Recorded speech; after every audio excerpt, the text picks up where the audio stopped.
राधे राधे दोस्तों, कैसे हैं आप सब। आशा है कुशल पूर्वक होंगे और मैं भी बहुत अच्छी हूँ। तो मैं हूँ प्रियंका और आज मैं आपके साथ शेयर करने जा रही हूँ करवा चौथ का एक ब्लॉग। जैसा कि मैंने पिछली बार भी बनाया है, आप जाके मेरे प्लेलिस्ट में देख सकते हैं। तो आज का ब्लॉग हमारा जो है करवा चौथ की सरल पूजा विधि पर आधारित है। तो चलिए हम लोग देखते हैं कि जो करवा चौथ व्रत है वो हर स्त्री करती है अपने पति के लिए। हर सुहागन स्त्री उस दिन निर्जला व्रत रखती है अपने पति की लंबी आयु के लिए। तो चलिए देखते हैं आज सरल सी पूजा विधि। तो देखिए, मैं मेहंदी नहीं लगा पाई हूँ, लेकिन आप लोग जो हैं एक दिन पहले मेहंदी लगा लीजिए और कोशिश कीजिए कि पूरा श्रृंगार अच्छे से करके आप पूजा करें, क्योंकि माता गौरा की भी इसमें स्तुति होती है और माँ जो है अखंड सौभाग्य की देवी हैं। तो हर स्त्री की कामना यही होती है कि उसका पति जो है बहुत लंबी आयु प्राप्त करे, इसलिए हर सौभाग्यवती स्त्री जो है वो करवा चौथ का व्रत रखती हैं। तो चलिए देखिए हम लोग स्टार्ट करते हैं। तो हमने ये चौकी ले ली है और इस पे एक आसनी बिछा लेते हैं। आपके पास कोई भी पूजा का लाल पीला कपड़ा हो आप उसको बिछा सकते हैं। इसके बाद करवा माता की फ़ोटो हम यहाँ पे स्थापित कर लेते हैं।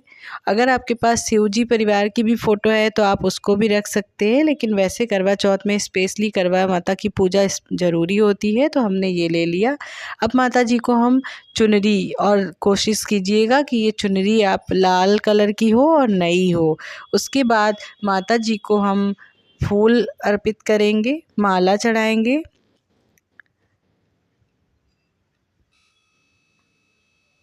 सबसे पहले हम गणेश जी की पूजा से भी किसी पूजा की शुरुआत करते हैं। तो देखिए हमारी इस फ़ोटो में गणेश जी जो हैं उनकी फ़ोटो भी है, तो हम गणेश जी की पूजा इसी से कर लेंगे। तो गणेश जी को के लिए सबसे पहले हम कलश स्थापित करते हैं। कलश में हम जल भरेंगे और इसके ऊपर हम आम के पत्ते जो हैं पल्लव लगाएंगे। उसके ऊपर हमने एक दिया रखी है, कुछ चावल को ज़रूर इसमें रख लेते हैं पूजा के लिए। और गणेश जी को पहले टीका लगाइए। ओम गंगणपते नमः। सबसे पहले गणेश जी की पूजा करते हैं और करवा माता को भी टीका करते हैं। अब हम कलश को भी टीका करेंगे। कलश स्थापना के बाद यहाँ पे हम 2 करवे ले लेते हैं, जिसमें एक करवा जो होता है वो चाँद को जिससे अर्घ दिया जाता है शाम को, उसमें जल भरा होता है जिसमें सिक्के लगा लेते हैं, ठीक है।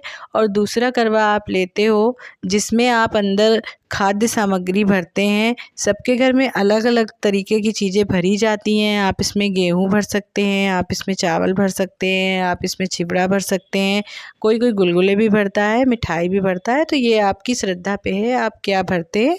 और ये 2 कलश हमने ले लिए हैं। अभी क्या है कि हम जो कलश स्थापित किए हैं उस पे दीपक जला लेंगे। और हमने दीप जला लिए हैं। अब क्या है कि जो हम पूजा सामग्री है सारी वो विधिवत चढ़ाएंगे। फूल हमने चढ़ा दिए हैं, फूल अर्पित कर देंगे।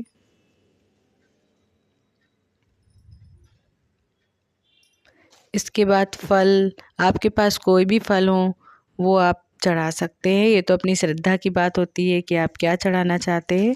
आपके पास जो भी फल हो आप चढ़ा सकते हैं। यहाँ मैंने सेब और केले ले लिए हैं, तो मैं वो अर्पित कर रही हूँ। इसके बाद माता जी को जो सबसे ज़रूरी चीज़ होती है वो है सुहाग की सामग्री। आप सुहाग की सामग्री में आपकी जैसी श्रद्धा हो या आपके पास जैसी उपलब्ध हो चीज़ें वैसे आप चढ़ा सकते हैं। सबसे ज़्यादा ज़रूरी होता है कि आप 4 चीज़ों से स्टार्ट करते हुए, जैसे कि बिंदी, सिंदूर, बिछिया, ये सब स्टार्ट करते हुए आपके पास जो ज़्यादा से ज़्यादा चीज़ें हो आप चढ़ा सकते हैं। यहाँ मैंने देखिए चढ़ा दिया है। इसके बाद हम मिठाई चढ़ाएँगे।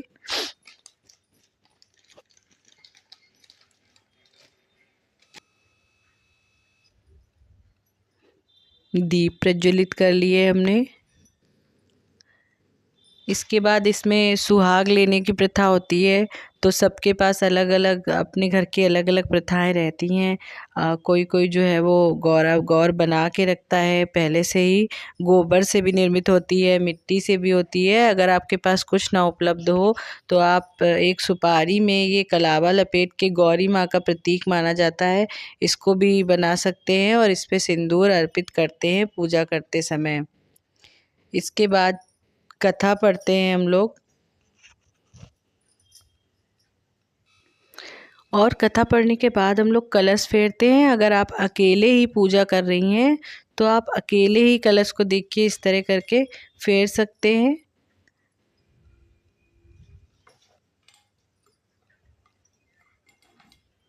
माता गौरा की स्तुति करते हुए आप कलश को फेरिए और माता जी से कामना करिए कि आपका सौभाग्य जो है वो सदा बना रहे।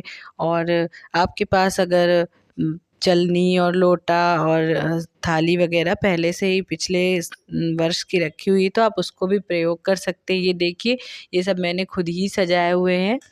तो इससे मैं और शाम को इससे चंद्रमा को अर्घ देने के बाद चलनी से हम दीपक जला के पति को देखते हैं। और ये थी मेरी सरल सी पूजा विधि दोस्तों। अगर आपको पसंद आई हो तो प्लीज़ लाइक ज़रूर कीजिएगा, सब्सक्राइब कीजिए, शेयर कीजिए और जो भी आपको कमियां लग रही हो प्लीज़ कमेंट करके ज़रूर बताएं। Thank you.